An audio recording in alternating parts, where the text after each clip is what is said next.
Hey guys, Scary Stories here. I hope you're doing well. I have two stories for you tonight. They take place at parties again. Or parties. If I haven't posted another party video before this, then ignore the again. Slight content warning for the second one. Someone gets smooched.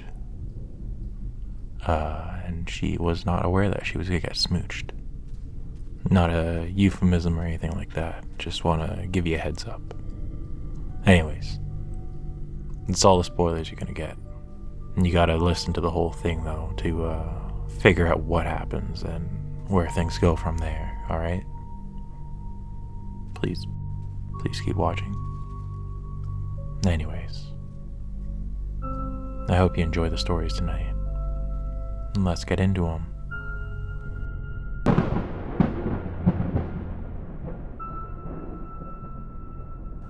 So this takes place during the senior year of high school, during spring break.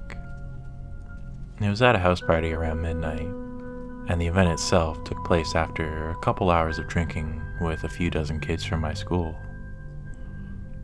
All I remember before the incident is that we had an epic pyramid that went from the table to the ceiling, and it incorporated bottles of vodka and tons of beer cans.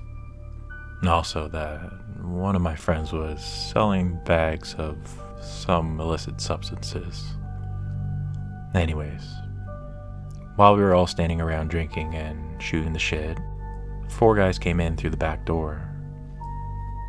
3 in bandanas and 1 guy with a ski mask holding a gun. One of the guys with a bandana is immediately recognized as a junior from our school. They were all juniors at our school, and not too bright either.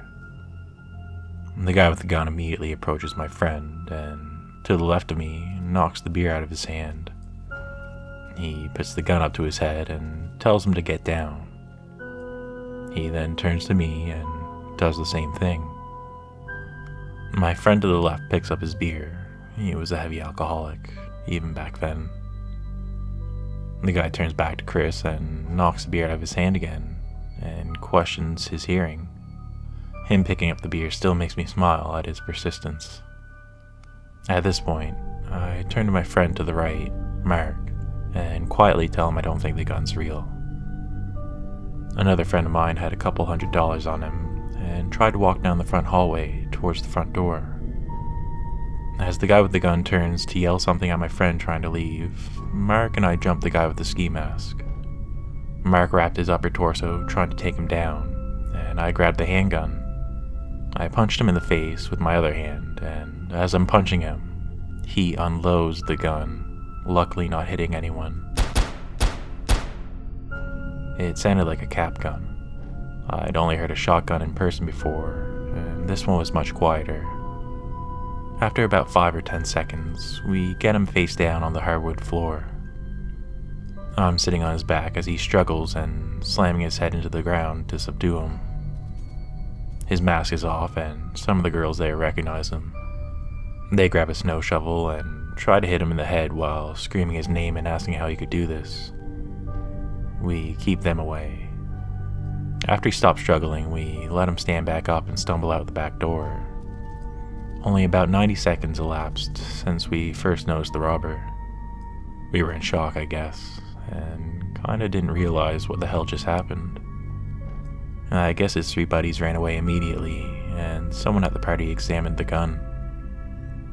It was a .22, very real, and the slide was cocked back, indicating it was emptied. There were also several small bullet holes in the walls and ceiling. I don't know who called the police, but they arrived within 5 to 10 minutes, and a bunch of us had to go to the station to give statements until 6 a.m.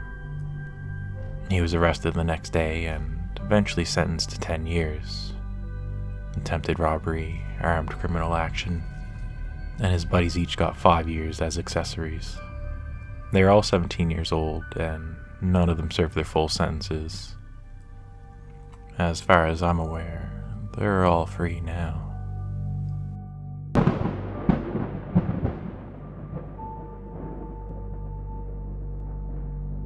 So, I'm 15 at this point, petite, with green eyes and brown hair. The year's been good to my soccer team, as we had placed first in the mixed league. I'm more of an overall defense person, with a slight sweeper attitude. Too short to be a goalie, so the position was perfect for me. Not too much sprinting, but I get to boss people around. Mind you, while I love bossing people around, I still have trouble voicing my opinions off the turf. I used to have a must please everyone I meet kind of complex. Anyways, the club decided to throw an end of season party, so several other teams were there as well. My childhood friend, H, was at this party, as she was on the same team as me. We decided to grab a ride with her parents together. After all the awards and speeches were said, the music was set too loud, and everybody was dancing their butts off.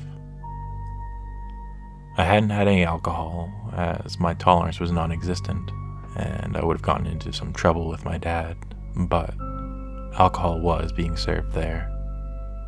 I was feeling really happy. I wasn't a terribly social person, but I was with H, and we were all in really high spirits. So we were dancing and talking to other players in our team, when suddenly, from behind, 2 hands wrap around my shoulders and upper arms, and I'm being kissed by somebody I've never met before. Let's just call him Drunk Guy, DG. DG is tall and lanky with dark, greasy hair. He looks older than 25, smells heaving of alcohol, and is probably the most intoxicated person I'd ever met at that point. Out of sheer shock, I awkwardly laugh and push him away. I hurried to the other side of the room to meet up with H, and she could tell that something was off. I just shrug my shoulders and say that I'm fine, but that I've had enough tonight. My good mood was soured, and I didn't feel comfortable here anymore. I texted my dad to come pick me up, and left the building to go down to the car park. I can't really remember if I saw anybody else out there, but I do remember seeing Drunk Guy, or DG, follow me down a few minutes later. He was illuminated by the fluorescent street lamp, and was wobbling around. He was looking back and forth, like he was lost or something. The car park was surrounded by several buildings, so I glued myself to the shadows until my dad showed up. When I saw him, I ran to the car and shut the door behind me.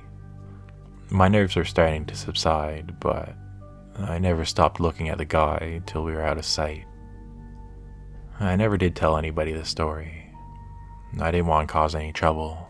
I just shrugged it off as some sort of misunderstanding, like I must have caused it to happen somehow. My rational brain now tells me that this was some sort of an assault, and that maybe I should have reported this stranger at the party.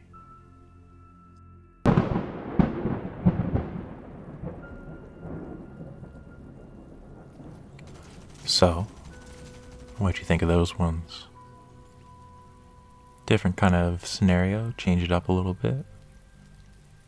I've thankfully never been to a party where someone brought any sort of weapon like that. I have been to one that had a DG of my own though. Drunk girl, drunk whatever. And yeah, it was funny. Well, I don't know. She came up to me, and I remember seeing her from Instagram, and I was like, oh my god, you're so-and-so from Instagram. But, like, she's a real person, not whoever from Instagram. But I remember she had a very similar name to one of my close friends at the time, and I thought that was really funny, because I was drunk. And she grabbed me. I had a girlfriend at the time, and I told her that, and I got really uncomfortable. Anyways, not a big deal. I hope you never had to deal with an H, or what was the guy with the gun? I don't know. I hope you never had to deal with a DG guy with a gun at any of these parties you've been to, 'cause that would be terrible. sound like awful people. I hope you do have a good night. I hope you enjoy the stories, and that you take care of yourself. Alright. I won't chill for myself tonight. Just hope you have a good one. And I'll see you in the next video. Bye for now.